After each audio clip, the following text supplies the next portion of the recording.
주님 평화. 부모님, 우리가 어렸을 때 아무래도 모든 것을 청할 때 누구에게 청하죠? 부모님께 청해요. 엄마 이거 사줘. 아빠 이거 사주세요. 엄마 잘못했어요. 아빠 잘못했어요. 아무튼 어려서 내가 이제 밖에 나가서 살거나 혹은 밖에 나가서 활동하기 이전까지 집에서 사는 어렸을 때의 그 성장기에 있어서의 부모의 지위는 하느님의 버금가죠.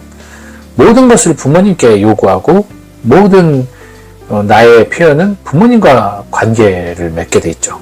부모님이 절대적인 지분을 차지하죠. 그러니 끊임없이 엄마를 찾고 아빠를 찾게 되죠. 그죠? 그래서 그것이 습관이 되고 입에 배이면 우리가 깜짝 놀랄 때 엄마야!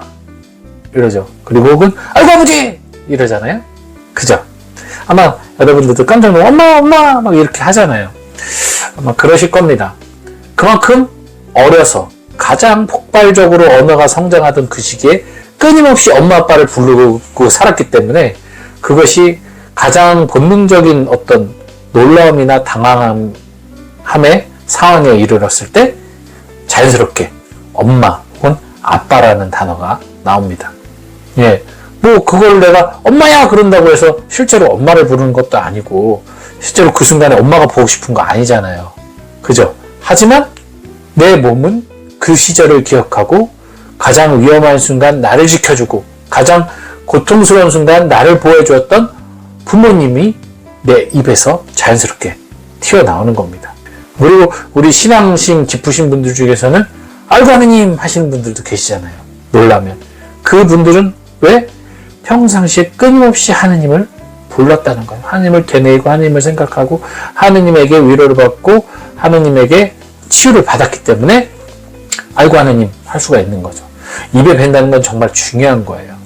그렇다면 여러분이 현재 쓰고 있는 언어 습관들 가운데 자연스러운 언어, 자연스럽게 자꾸만 나오는 언어들이 있어요. 습관적으로 나오는 조사들 말고 저 같은 경우 이젠이란 말을 좀 많이 쓰고 방송 많이 보신 분들은 알겠지만 아무튼이란 말을 많이 쓰는데 이런 접속어 말고 유난히 쓰는 언어들 한번 보시면 좋겠어요. 입에 욕이 걸려있는 분들도 계실 것이고 말걸음에다 욕이 나오시는 분들도 계실 것이고 내가 표현하는 언어들 중에 좀 된 발음, 쓴 발음, 강한 발음이 많이 나오시는 분들도 계실 것이고 내 언어 습관이 결국 나의 성장 과정과 연결이 돼 있다는 얘기죠. 그때 내가 화를 많이 내고 그때 내가 불안하고 그때 내가 슬프고 했던 그 성장 과정의 언어 표현들이 커서 녹아나 있어요. 그래서 언어를 이렇게 대화하는 말을 듣다 보면 배워서 쓰는 말 이외에 일상 대화 안에서 보면 어느 정도 그 사람이 어떻게 살아왔는지가 느껴집니다. 그게 보이더라고요.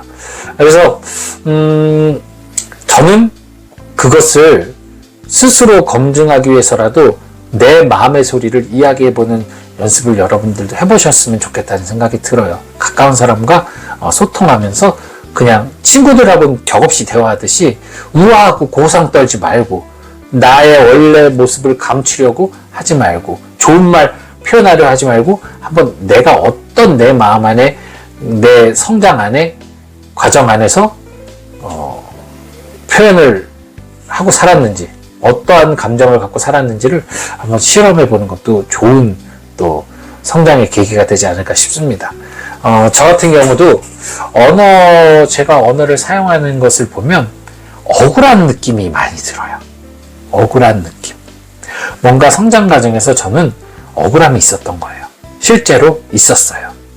아무래도 호르몬이 밑에서 자랐고 이사를 자주 했고 친구를 잘 사귀지 못한 부분으로 인해서 여러 가지로 소외감을 느낀 것도 많았고 그런 가운데에서 저는 혼잣말도 많이 하고 살았고 스스로가 나와 대화를 하는 시간이 많았어요. 약간의 폐쇄적인 삶이었죠.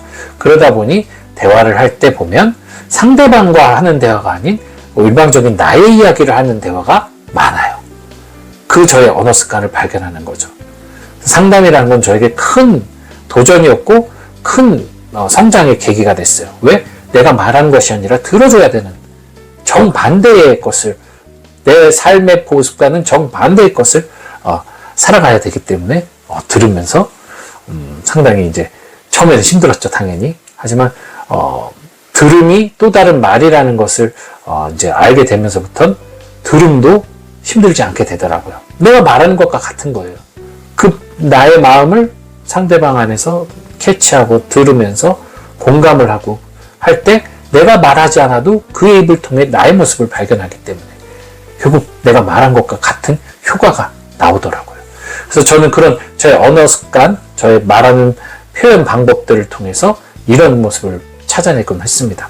여러분들도 한번 그것을 발견해 보시면 좋을 것 같아요.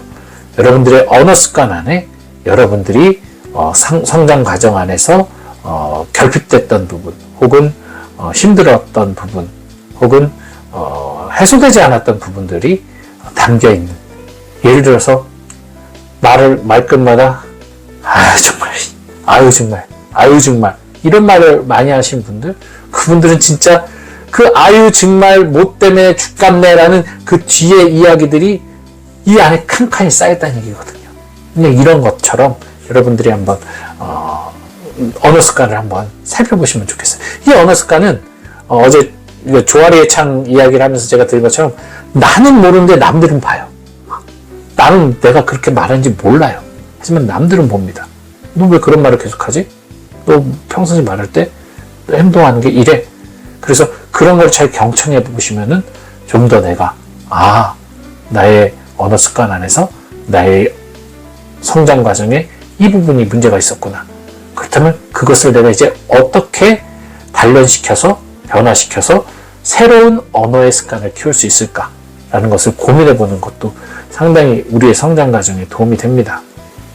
우리가 어머니, 아버지라고 부르는, 사실 오늘 복음 얘기를 하진 않았지만 오늘 복음에서 예수님이 누가 내 어머니요 내 누이냐라고 얘기를 하셨어요. 예수님은 하느님이시잖아요. 하느님의 입에는 어머니, 누이가 배어있지 않아요. 왜? 하느님 홀로 모든 것을 창조주시기 때문에 하느님의 어버이는 없어요. 단지 하느님, 예수님이 사람이셨기 때문에 부모님이 있었지만 그 이전 말씀이 이 세상을 창조하셨을 때부터 계셨던 성자께서, 영원하신 하느님과 함께 하셨던 성자께서 갖고 있는 언어 습관은 하느님 외에 뭐가 있었겠습니까? 누가 내 어머니요 내 누이냐? 그건 내 입에 배어있는 습관이 아니다. 나의 누이와 어머니는 하느님 안에 있는 하느님의 자녀들이다. 나의 가족은 너희들이 입으로 부르고 너희들이 습관화되어 있는 부모, 형제가 아니다. 신앙 안에 함께 있는 하느님의 자녀들이 나의 가족이다. 이 말씀이시거든요. 예수님의 입에 배어있는 것은 바로 신앙의 가족들이에요. 마찬가지죠. 우리가 세속의 사람들과 관계를 맺고 살아가지만 우린 그리스도인입니다. 그리스도인으로서 그리스도인과 대화를 할 수 있는, 즉 그리스도인이 우리 입에 달라붙어 있어야 되겠죠. 그래야 우리가 좀 더 신앙인으로서 정체성을 깨닫고 살아갈 수 있지 않을까라는 생각을 해봅니다. 오늘은 약간의 인문학적이면서도 영성적인 이야기를 좀 나눠봤고요. 또 여러분들 오늘도 행복한 하루 되시기 바랍니다. 주님 평안.